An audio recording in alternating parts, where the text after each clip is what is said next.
ஆண்டவராய் இயேசு கிறிஸ்துவின் கிருபையுள்ள நாமத்திலே உங்கள் யாவருக்கும் அன்பின் நல்வாழ்த்துக்கள் கூறி இன்றைய தியானத்திற்கு உங்களை தயவோடு அழைக்கிறோம். இன்றைய தியான பகுதி ஆதியாகமம் 26ஆம் அதிகாரம் 1 முதல் 6 வசனங்கள். ஆதியாகமம் 26 1 முதல் 6 வசனங்கள். தியான வசனம் 6ஆம் வசனம், 26ஆம் அதிகாரம் 6ஆம் வசனம். ஈசாக்கு கேராரிலே குடியிருந்தான். ஈசாக்கு கேராரிலே குடியிருந்தான். கிறிஸ்துவுக்குள் அன்பான சகோதர சகோதரிகளே, அன்பு தேவனுடைய பிள்ளைகளே, நாம் ஆசீர்வதிக்கப்பட விரும்புகிறோம். நம்மை ஆசீர்வதிப்பதே தேவனுக்கு பிரியமான காரியமாகவும் இருக்கிறது. தேவன் ஆசீர்வாதத்தின் தேவன். அந்த ஆசீர்வாதத்தை நாம் சுதந்திரித்துக் கொள்வதற்கு அல்லது நமக்கு சொந்தமாக்கி கொள்வதற்கு நம்மிடத்திலே சில காரியங்களை ஆண்டவர் எதிர்நோக்குகிறார். முதலாவதாக நாம் வேறுபாட்டின் ஜீவியமுடையவர்களாக இருக்க வேண்டும் என்று சொல்லி தியானித்தோம். பிரித்தெடுக்கப்பட்டவர்கள், மற்றவர்களிலிருந்து தெரிந்தெடுக்கப்பட்டவர்கள், உலகத்திலிருந்து பிரித்தெடுக்கப்பட்டவர்கள், உலகத்தின் ஆசாபாசங்களிலிருந்தும் அழிவை கொண்டு வரக்கூடிய சக்திகளிலிருந்து பிரித்தெடுக்கப்பட்டு தேவனுக்கு சொந்தமானவர்கள். இது சாதாரணமான ஒரு காரியம் அல்ல. தேவனுக்கு சொந்தமாவதற்கு அவர் விலைக்கிரயம் செலுத்தினார். தன்னுடைய இரத்தத்தையே சிந்தி விலைக்கிரயமாக்கி உன்னையும் என்னையும் மீட்டுக்கொண்டார். வேறுபாட்டின் ஜீவியம் செய்வது நம்முடைய தலையாய கடமை. நான் வேறுபடுத்தப்பட்டவன் அல்லது பிரித்தெடுக்கப்பட்டவன், நான் மறுபடியும் பிறந்தவன், ரட்சிக்கப்பட்டவன் என்று சொல்லுவது வெறும் எழுத்தில் அல்ல, அதை என்னுடைய வாழ்க்கையிலே காட்ட வேண்டும். அதுதான் வேறுபாட்டின் ஜீவியம். இல்லை என்றால் கர்த்தருக்கு சொந்தமான பிள்ளைகளாக வழிநடத்தப்படுவது, அவருடைய வழியிலே பயணிப்பது, அது சவால் நிறைந்த ஒரு காரியம். அப்படிப்பட்ட ஆண்டவருக்கு சொந்தமான அவரை மாத்திரம் பின்பற்றுகிற சந்ததியாக நாம் இருக்க வேண்டும். அப்படி இருக்கின்ற பொழுது தேவன் நம்மை ஆசீர்வதிப்பார் என்று சொல்லி பார்த்தோம். தொடர்ந்து நாம் பார்க்கின்ற பொழுது கீழ்ப்படிதலின் மூலமாக ஆசீர்வாதத்தை சுதந்திரித்துக் கொள்ள முடியும். நான் பிரித்தெடுக்கப்பட்டவன், நான் ரட்சிக்கப்பட்டவன், மறுபடியும் பிறந்தவன், நல்ல காரியம். ஆனால் இதை நான் இந்த வருஷத்தில், இந்த தேதியில், இந்த மாதத்தில் நான் ரட்சிக்கப்பட்டேன் என்று சொல்லிக்கொண்டே இருப்பது பழம்பெரும் வரலாறு பேசுவதாகும். அது என்னை குறித்தே நான் வரலாறு பேசிக்கொண்டிருப்பது அது அல்ல. ரட்சிக்கப்பட்ட நான் இரட்சகருடைய வார்த்தைகளுக்கு கீழ்ப்படுகிறேனா? அவர் தமக்கு சொந்தமாய் இருக்கும்படியாகத்தான் உன்னையும் என்னையும் மீட்கும் பொருளாக தன்னையே கொடுத்தார். இன்று அவருக்கு நான் சொந்தமாக இருக்கிறேனா? கீழ்ப்படிதல் என்பது ஏதோ ஒரு பாரமான ஒன்றல்ல. ஆண்டவருக்கு மகிமையை செலுத்துகின்ற ஒரு காரியம், ஆண்டவரை கனம் பண்ணுகின்ற ஒரு காரியம். நான் ஆண்டவரை சேர்ந்தவன் என்று வெளிப்படுத்துவது தான் கீழ்ப்படிதல். அப்படி நான் வெளிப்படுத்துகிற ஜீவியம் பிறர் பார்க்கின்ற பொழுது என் ஆண்டவருக்கு சாட்சியை கொண்டு வரக்கூடியதாக இருக்கிறது. என் அருமையான சகோதரனே, சகோதரியே, நீ ஆண்டவருக்கு மகிமையை கொண்டு வரும்படியாக ஒருவேளை நீ கீழ்ப்படிவதிலே பல பிரச்சனைகள் இருக்கலாம், பல காரியங்களை நீ தியாகம் பண்ண வேண்டியது இருக்கலாம், பலரோடு நீ ஒப்புரவாக வேண்டிய சூழ்நிலை இருக்கலாம். அது ஒரு பாரமான காரியமாக தெரியலாம். ஆனால் ஆண்டவருடைய வார்த்தைக்கு நீயும் நானும் கீழ்ப்படுகிறோமா? அன்பு செலுத்து, மன்னி, பிறரை மன்னிக்க வேண்டும், உன் சத்துருக்களையும் சிநேகி, பாரமான ஒன்றுதான். ஆனால் தேவனுடைய கட்டளை யாருக்கு?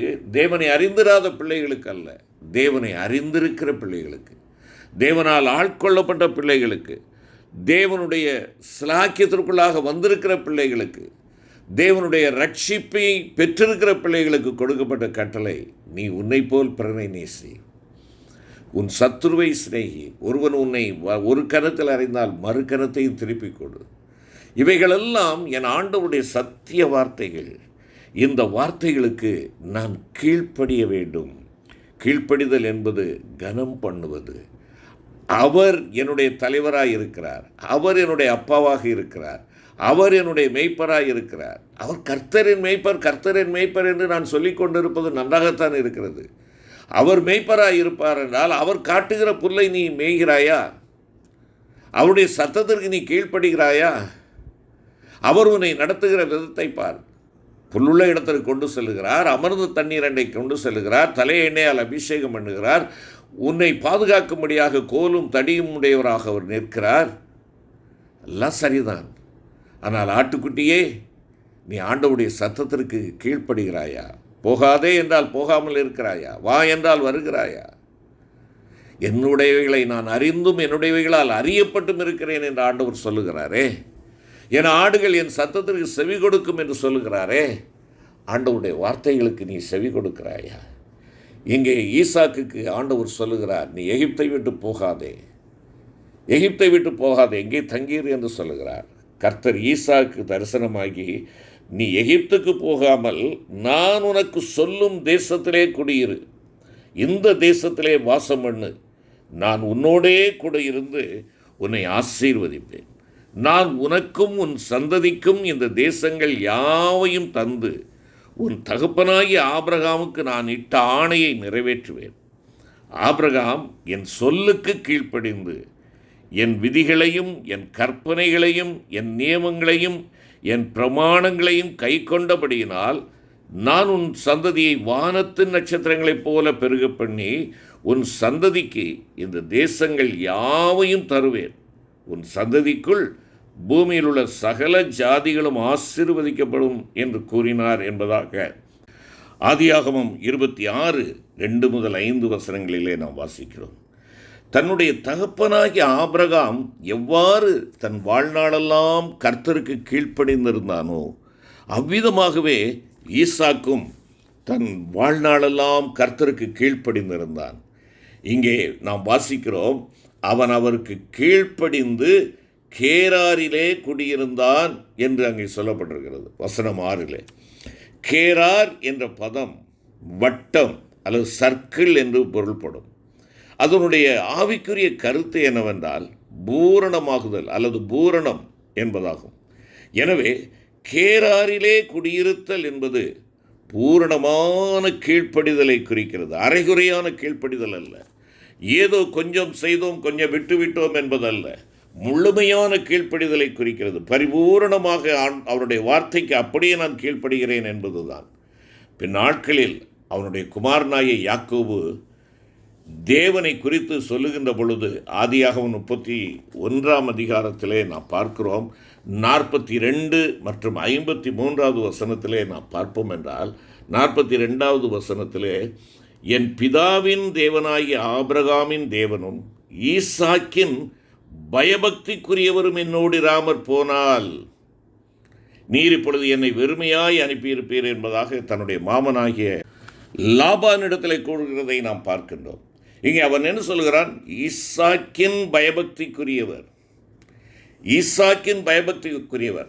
இங்கே பயபக்தி, பயம், பக்தி என்று சொல்லுவது இன்றைக்கு அநேக நேரங்களில் நாம் கர்த்தருக்கு பயப்படுகிறோம் என்பதை ஆலயத்திற்கு செல்வதன் மூலமாக நாம் காண்பிக்கின்றோம்.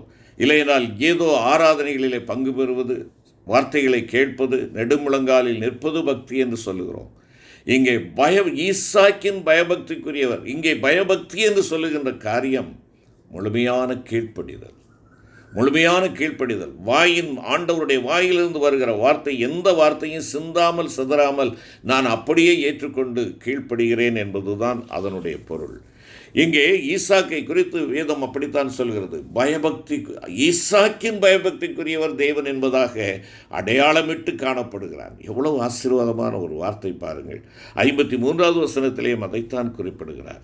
அருமையான கர்த்தருடைய பிள்ளையே, ஈசாக்கில் இருந்த பயபக்தியுடன் கூடிய கீழ்ப்படிதலின் சுபாவம் நம் அனைவரும் காணக்கூடிய ஒன்றாயிருந்தது. ஈசாக்கு கீழ்ப்படிதலுக்கு மிகவும் முன்மாதிரியான ஒரு அடையாளமாக இருக்கிறார். தன்னுடைய இளவயதில் தகப்பனுக்கு முழுமையாக கீழ்ப்படிந்ததை ஆதியாகமம் 22 பார்க்கிறோம். அவன் பலியிடப்படும்படியாக தன்னுடைய தகப்பனாகிய ஆபிரகாமாலே அழைத்து செல்லப்படுகிறான். நடந்த காரியம் என்ன யோசித்து பாருங்கள். இன்றைக்கு ஒரு 5-6 வயது பிள்ளைகளுக்கு கூட நாம் கட்டுப்படுத்த முடியவில்லை. ஆனால் அவன் அன்றைக்கு 30-33 வயதுடையவனாக இருக்கிறான். இந்த ஈசாக்கு தகப்பனுக்கு பின்னாக அவன் செல்லுகிறான். அங்கே பலியிடப்படுவதற்கு தன்னை ஒப்புக் கொடுக்கிறான். அருமையான கர்த்தருடைய பிள்ளைகளே, அது அவனுடைய வாழ்க்கையிலே பெரிய ஆசீர்வாதத்தை கொண்டு வந்திருந்தது என்பதை பார்க்கலாம். தன்னை பலியாக்குவதற்கு அர்ப்பணித்திருந்த அவனது கீழ்ப்படிதல் தேவகுமாரனாகிய இயேசு கிறிஸ்து பிதாவாகிய தேவனுக்கு பூரணமாக கீழ்ப்படிந்திருந்ததற்கு நிழலாட்டமானதாக இருக்கிறது. பிலிப்பியர் 2:8 நாம் அதை வாசிக்கிறோம். அவர் மனுஷரூபமாய் காணப்பட்டு மரணபரியந்தம், அதாவது சிலுவையின் மரணபரியந்தமும் கீழ்ப்படிந்தவராகி தம்மைத்தாமே தாழ்த்தினார் என்பதாக அங்கு நாம் பார்க்கிறோம். ஆதலால் தேவன் எல்லாவற்றுக்கும் மேலாக அவரை உயர்த்தினார் என்று அங்கே முடிகிறது வசனம். அருமையான கர்த்தருடைய பிள்ளைகளே, நாம் ஆண்டவருக்கு முழுமையுமாக கீழ்ப்படிதலை நாம் காட்டுகின்ற பொழுது தேவனுடைய ஆசீர்வாதம் நம்மிலே பலிதமாகும். கிருபை நிறைந்த ஆண்டவரே, பூரணமான கீழ்ப்படிதலை நாங்கள் காண்பிக்க, அரைகுறை மனதோடு அல்ல, கடமைக்காக அல்ல, கர்த்தருக்கென்று முழுமையுமாய் அர்ப்பணித்த ஒரு வாழ்க்கை வாழ, உம்முடைய சத்திய வார்த்தைகளுக்கு கீழ்ப்படிவதே தெய்வ பக்தி என்பதை உணர்ந்து செயல்பட எனக்கும் எங்களுக்கும் கிருபை தாரும். ஆண்டவர் இயேசு கிறிஸ்து மூலம் வேண்டிக் கொள்கிறோம் பிதாவே. ஆமென்.